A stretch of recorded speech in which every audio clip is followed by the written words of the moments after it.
Bonjour les amis. Alors, une amie m'a demandé de faire une méditation sur le silence, donc c'est ce que je vais essayer de faire avec vous. Une façon aussi de mettre en avant le silence. Parce qu'en fait, voilà, beaucoup de gens parlent de l'éveil, je parle de l'éveil. Beaucoup de gens écrivent sur l'éveil, il y a plein de livres, plein de mots, plein de paroles sur l'éveil, sur le soi, sur la conscience, sur l'être. Mais en fait, la présence, le soi, se tient avant les mots, se tient avant le langage. Ce qui définit le mieux le soi, la présence, ce dont on parle quand on parle de l'éveil, c'est le silence. Parce que cette expérience, si on peut appeler ça une expérience, cette expérience est pré-verbale. Elle est avant les mots. Elle est en amont des mots, en amont du langage. Et dès qu'on se met à parler, on est déjà, en quelque sorte, loin de la source. Oui. Alors, il y a des paroles qui pointent vers la source, il y a d'autres qui nous embrouillent loin de la source, mais malgré tout, ça reste des mots qui ne sont pas encore, qui ne sont pas la source. La source est pur silence. La source est préverbale. C'est pour ça d'ailleurs que toutes les grandes traditions spirituelles ont mis en avant le silence. Parfois même, certains maîtres ont enseigné par le silence. Je pense à Ramana Maharshi, par exemple, dont on sait qu'il était très souvent silencieux, qu'il ne répondait pas toujours aux questions, en tout cas qu'il ne répondait pas par des mots, mais par sa présence silencieuse. Donc le silence est très puissant comme manière de communiquer. D'ailleurs, il disait, là j'ai une phrase de Ramana devant moi, il disait: le silence est le langage le plus élevé, le plus efficace. Le silence est le langage le plus élevé, le plus efficace. Alors c'est un langage sans mots, mais c'est une façon de témoigner de cette présence. Donc je vais faire une méditation sur le silence, une méditation pour nous faire toucher du doigt à ce silence. Mais avant, je voudrais juste distinguer, il me semble, plusieurs types de silence. Il y a le silence comme absence de bruit, déjà. Euh, Ce silence-là, il n'est jamais complet, parce qu'il y a plus ou moins des bruits, il y a toujours un peu de bruit. Même à la campagne, vous avez le bruit des avions, le bruit des tracteurs, le bruit d'un chien au loin. Bon, même dans le désert, vous avez le bruit du vent. Même dans l'espace, vous aurez le bruit de votre cœur, le bruit de vos oreilles. Donc il y a toujours du bruit en fait. Donc l'absence de bruit n'est jamais complète. Ensuite, il y a le silence comme le fait de se taire, déjà, faire silence et ne plus parler. Et puis, il y a le silence mental, on pourrait dire, qui serait l'absence de pensée. Hein. Absence de pensée qui n'est jamais totale, enfin en tout cas qui ne dure jamais très longtemps, parce que les pensées apparaissent et disparaissent continuellement. Donc on a le silence comme absence de bruit, il y a le silence comme le fait de se taire, le silence du mental. Et puis, il y a le silence, avec un grand S, on pourrait dire, qui est ce dont je parle, voilà, ce vers quoi je pointe, c'est-à-dire notre présence elle-même, le silence de notre présence. Et ce silence-là, ce n'est pas quelque chose qu'on entend, ce n'est pas l'absence de bruit, ce n'est pas non plus l'absence de pensée, ce n'est pas non plus forcément le fait de se taire. Ce silence-là, ce silence de la présence, c'est ce qui entend en nous. C'est ce qui entend les bruits, c'est ce qui entend les pensées aussi, c'est ce qui entend les paroles. Mais c'est en nous, on pourrait dire, une écoute, en fait. Le silence, c'est une écoute. Jean Klein parlait beaucoup de l'écoute, c'est ça. Le silence, en nous, c'est cette présence qui écoute, c'est cette présence qui entend, et qui est toujours là, qui est débrouille ou pas. Vous pouvez être à côté d'un marteau-piqueur, ce qui vous permet d'entendre le marteau-piqueur, c'est ce silence. Vous pouvez être dans un bar où il y a beaucoup de bruit, ce qui vous permet d'entendre la parole des gens, le bruit, c'est le silence. Si vous avez des pensées ou pas des pensées, peu importe, ce qui vous permet d'entendre les pensées, de voir les pensées, c'est le silence. Oui. C'est pourquoi, et ben, voilà. Et puis d'ailleurs qu'on parle ou pas, là je suis en train de parler, le silence est là aussi, le silence qui vous permet d'entendre mes paroles, et le silence ici que je vis qui me permet de voir les paroles, ou d'entendre les paroles. Et donc il n'y a pas besoin de partir dans le désert, ce qui est très à la mode, il n'y a pas besoin de partir dans le désert pour trouver le silence, parce qu'il est toujours là. Il est à chaque instant ici. Le silence, c'est ce qui accueille les sons, ce qui accueille les pensées. C'est cet espace d'accueil dans lequel les sons apparaissent et disparaissent. Pur silence. Et ce silence est au-delà des pensées aussi. Qu'il y ait des pensées ou qu'il n'y en ait pas, on s'en fiche complètement. Voilà. Et c'est pourquoi, voilà, c'est une vraie libération de faire l'expérience de ce silence. Parce que sinon, on est toujours dans le bruit, on est toujours happé par les choses, happé par les pensées. On n'a pas de véritable liberté intérieure. Il y a un parasitage permanent des pensées aussi. Mais en découvrant cette présence, on trouve un silence libre des pensées, libre du bruit. Qu'il y ait du bruit ou pas, on s'en fiche.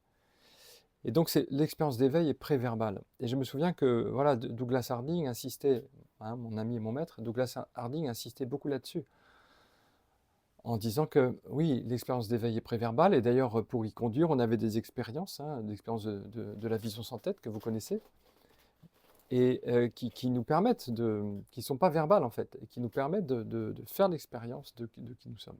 Donc c'est une expérience que je vais vous proposer. Alors là, comme voilà, on n'est pas à côté, donc je vais utiliser des mots, mais pour pointer vers ce silence que vous êtes. Déjà, ce n'est pas un silence à fabriquer, il n'y a pas besoin d'enlever les sons, au contraire d'ailleurs, les sons révèlent le silence. C'est un peu comme une pièce, vous voyez ici il y a une pièce, là il y a des meubles, il n'y a pas besoin d'enlever des meubles pour que le vide soit présent, il y a le vide de la pièce dans lequel il y a des meubles. Mais le vide est toujours là, qu'il y ait des meubles ou pas. Donc, dans cette méditation, peut-être le mieux, c'est de commencer par fermer les yeux. Donc, je vous invite à fermer les yeux. Et je vais vous poser quelques questions auxquelles je vous demande de répondre en silence, justement, par vous-même. Et c'est très important d'y répondre à partir de sa propre expérience, à partir de sa propre autorité. Parce qu'il n'y a que vous qui êtes là où vous êtes en ce moment. C'est vous qui êtes « je suis », c'est vous qui êtes présent. Voilà, donc dans l'instant présent, les formes et les couleurs ont provisoirement disparu. Mais vous n'avez pas disparu, n'est-ce pas? Vous êtes toujours présent. Vous n'avez pas besoin de... Enfin, c'est une évidence que vous êtes présent. Vous n'avez pas besoin de demander à quelqu'un d'autre si vous êtes présent. Vous êtes présent.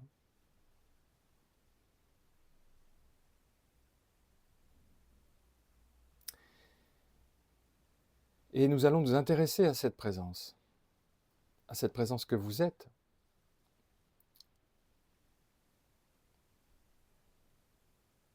Remarquez aussi que si les formes et les couleurs ont disparu, tout n'a pas disparu. Il y a des sensations qui apparaissent là maintenant, qui sont là. Les sensations de votre corps. Vous pouvez repérer la sensation de la respiration, par exemple.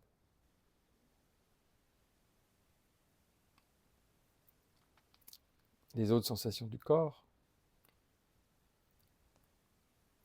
Donc il y a des sensations qui sont là. Peut-être y a-t-il aussi des pensées, des commentaires sur ce que je dis. Il y a les sons, évidemment, le son de ma voix, peut-être d'autres sons qui apparaissent. Peut-être y a-t-il également des émotions, une coloration émotionnelle qui est là, je ne sais pas. Donc il y a tous ces phénomènes qui sont là, et puis il y a votre présence. Alors qu'est-ce que c'est que cette présence? Qu'est-ce que c'est que votre présence? Généralement, on l'identifie à un corps, on l'enferme dans un corps. On se croit enfermé dans un sac de peau. Mais là, dans l'instant présent, est-ce que vous êtes enfermé dans un sac de peau? Sans l'imagination, sans la mémoire. Est-ce que vraiment vous êtes coincé dans quelque chose de limité, dans une boîte? Alors, je vous pose la question suivante. Avez-vous des limites? Est-ce que vous trouvez des limites à votre présence vers le haut? Est-il un endroit où vous vous arrêtez et où le monde commence? Ou bien au contraire, est-ce que vous faites l'expérience que votre présence, votre conscience n'a pas de limite vers le haut? Là, il faut laisser de côté la mémoire, hein. Juste à partir de l'expérience de l'instant présent, est-ce que vous trouvez une limite vers le haut?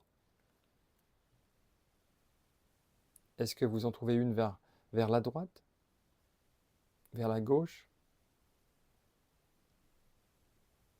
devant, derrière? Est-ce que vous trouvez une limite vers le bas? Donc, est-ce que je décris en fait votre expérience correctement si je dis qu'en ce moment, vous expérimentez un espace de conscience qui n'a pas de limite, un espace de conscience qui n'a pas de bord?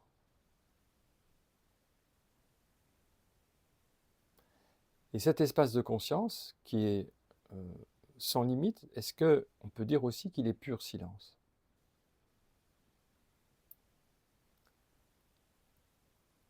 Il y a des sons qui apparaissent, là, le son de ma voix. Vous voyez le son qui apparaît et disparaît. Et qu'est-ce qui entend ce son? Le son de ma voix. Est-ce que le son n'apparaît pas justement dans le silence de votre présence?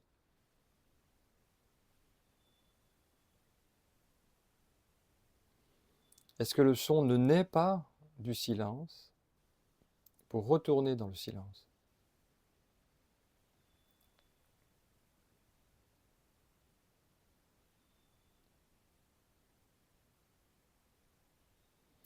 N'êtes-vous pas un espace de conscience sans limite, et même sans forme aussi, dans lequel apparaissent et disparaissent les sons? Dans lequel apparaissent aussi les sensations, hein. En ce moment, il y a des sensations qui sont là, mais où apparaissent-elles? Est-ce qu'on peut dire qu'elles apparaissent aussi dans cet espace de conscience? Et s'il y a des pensées, ben, laissez-les apparaître, elles vont disparaître, ça n'est pas un problème. Notez que vous êtes encore cet espace de silence, pure écoute, on pourrait dire, dans lequel les sons apparaissent et disparaissent, dans lequel les pensées apparaissent et disparaissent. Et faites-vous le moindre effort pour être cet espace de silence. Ou bien est-ce qu'on peut dire que c'est votre vraie nature? Votre vraie nature. Que vous avez toujours été comme ça, cet espace sans limite et sans forme, pur silence, dans lequel apparaissent les sons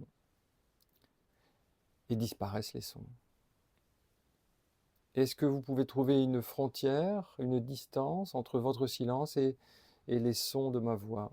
Est-ce que vous pouvez dire si les sons apparaissent à 50 cm, 1 mètre ou 10 mètres?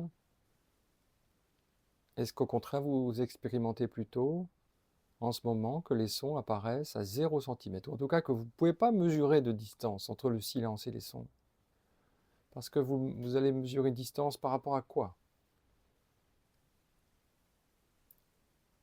Est-ce que je décris correctement votre expérience si je dis que vous êtes un espace de conscience, sans limite et sans forme, pur silence, un pur silence, sans effort, dans lequel apparaissent et disparaissent les sons, les pensées, les sensations? Et vous voyez que ce silence, ce n'est pas quelque chose que vous créez, c'est quelque chose que vous êtes. Ou plutôt, c'est une non-chose que vous êtes. Pur silence. Pur silence créatif, parce que tout surgit de lui, tout retourne en lui. Vous remarquez aussi que mes paroles naissent, elles sont multiples, il y en a beaucoup qui viennent, qui disparaissent, mais le silence, l'espace de silence que vous êtes, est-ce qu'il n'est pas immuable, lui? Est-ce qu'on peut dire que lui va et vient, ou au contraire, il est stable, immuable?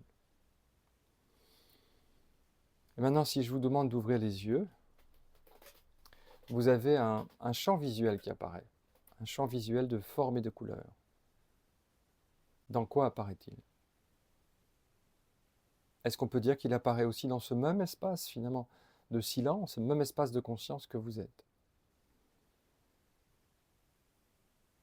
C'est même plus que ici, on pourrait être plus précis en disant c'est même pas que le champ visuel apparaît en vous, c'est que il est ce que vous êtes aussi. C'est l'espace de conscience qui prend forme à travers les couleurs et les formes. De même que c'est le silence qui se manifeste à travers les sons. Parce que là, en ce moment, ma voix continue, Et vous accueillez les sons à partir du silence que vous êtes, qui est toujours là aussi. Et donc moi, je ne sais pas si cet exercice a fonctionné pour vous, mais ce que je vous invite à faire, c'est de vous mettre quelque part, soit dans la nature, soit dans la campagne, soit dans la nature, soit dans la ville, vous asseyez. Par exemple, moi j'aime beaucoup m'asseoir sur les bancs de Paris. Vous vous asseyez, vous fermez les yeux et vous laissez la mélodie du monde apparaître en vous. Vous laissez les sons apparaître dans le silence que vous êtes. Vous allez voir, c'est incroyable. Parce que vous êtes traversé par les sons. Au début, peut-être vous aurez l'impression que les sons sont à une certaine distance, mais très rapidement, si vous êtes attentif à cet espace de silence, vous allez voir que les sons apparaissent littéralement en vous, à 0 cm de distance. Vous êtes la salle de concert dans laquelle le monde donne sa symphonie.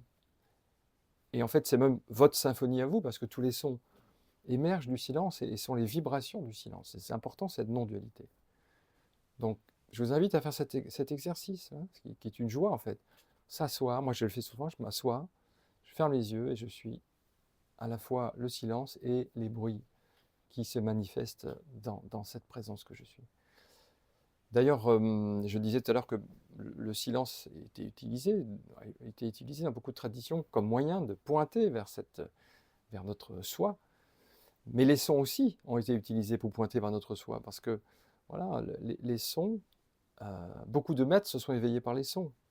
Les sons pointent vers le silence. Donc il n'y a pas besoin d'aller dans le désert. Hein. Les sons manifestent le silence. Donc il n'y a rien besoin de faire, vous voyez, pour cette méditation. Juste s'ouvrir, juste être l'espace silencieux dans lequel tout se manifeste. Et en ce moment, voilà, le silence que vous êtes est toujours là. Et de même qu'au-dessus de vos épaules, là, vous constatez un vide dans lequel le champ visuel se manifeste. C'est le même espace. Là, les yeux ouverts, c'est un espace de transparence. Et les yeux fermés, en tout cas pour les sons, c'est un espace de silence.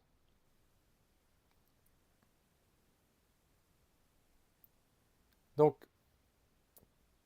je me souviens de Douglas Harding dans les ateliers, parfois, voilà. Bon, il faisait des exercices, et puis parfois, les amis qui étaient là, on se mettait à discuter, à commenter, etc. Et très souvent, Douglas disait, bon, allez, assez de blabla. Revenons à qui nous sommes vraiment, et faisons une expérience. Donc, souvent, on se laisse prendre par le blabla sur l'éveil, hein, le blabla sur la spiritualité, alors que ce que nous sommes est pur silence.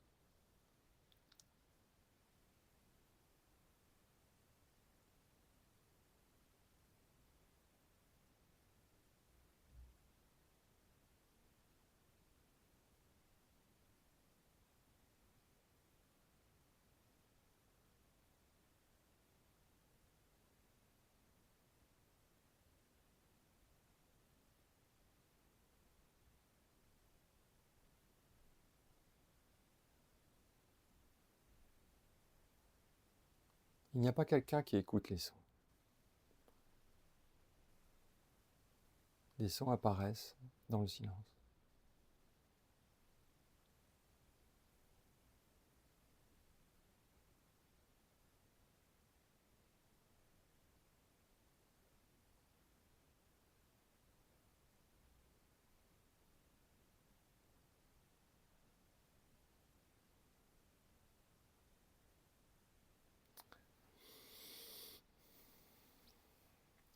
Et puis, aussi, ce qui est important de voir, c'est que, bon là vous regardez José, et on pourrait croire qu'il y a plusieurs silences, il y a le vôtre, le silence intérieur, il y a le mien, ça fait déjà 2, puis peut-être que comme on est 8 milliards, ça ferait 8 milliards de silences.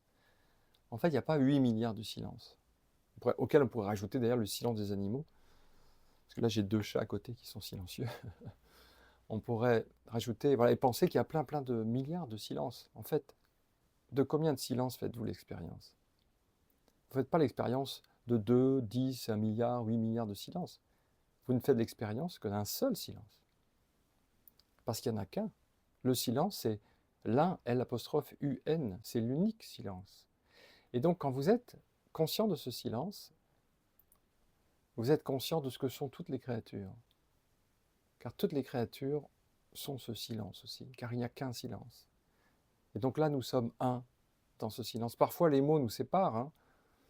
Parfois, les mots donnent lieu à des malentendus, des conflits d'opinion. Ah non, je ne suis pas d'accord. Non, ce que tu dis de l'éveil, c'est pas ça. Non, il n'y a pas de moi. Si, il y a un moi.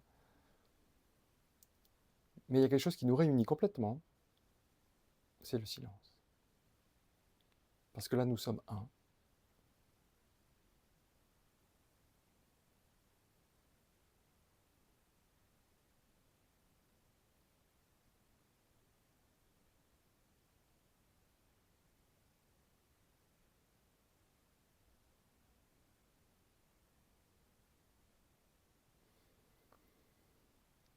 Je vais bientôt arrêter la vidéo, mais le silence que vous êtes ne s'arrête pas, bien entendu. Il est, il est toujours présent. Et remarquez aussi qu'on trouve on trouve ce silence, voilà. J'ai du mal avec les mots là, on trouve ce silence en revenant dans l'instant présent, en fait, en revenant dans le présent. Parce ce silence, il est incroyablement neuf à chaque instant, il est hors du temps, en fait. Là, dans ce silence, vous n'avez pas d'âge.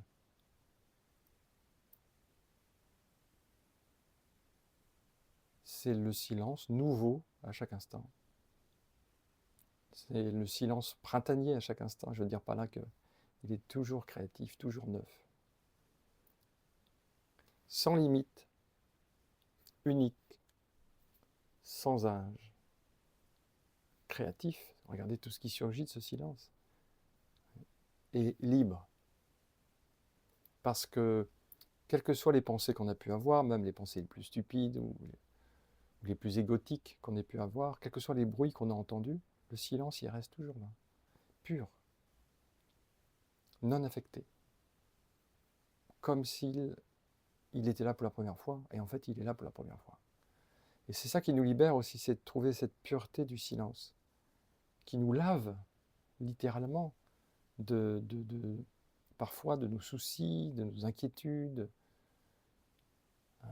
de notre stress. Dans le silence, tout est déjà résolu, parce qu'il n'y a jamais eu de problème.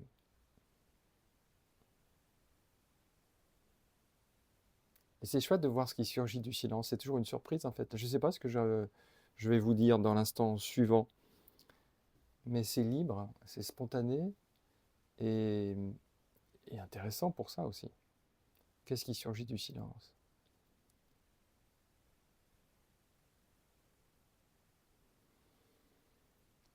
Voilà les amis, à bientôt.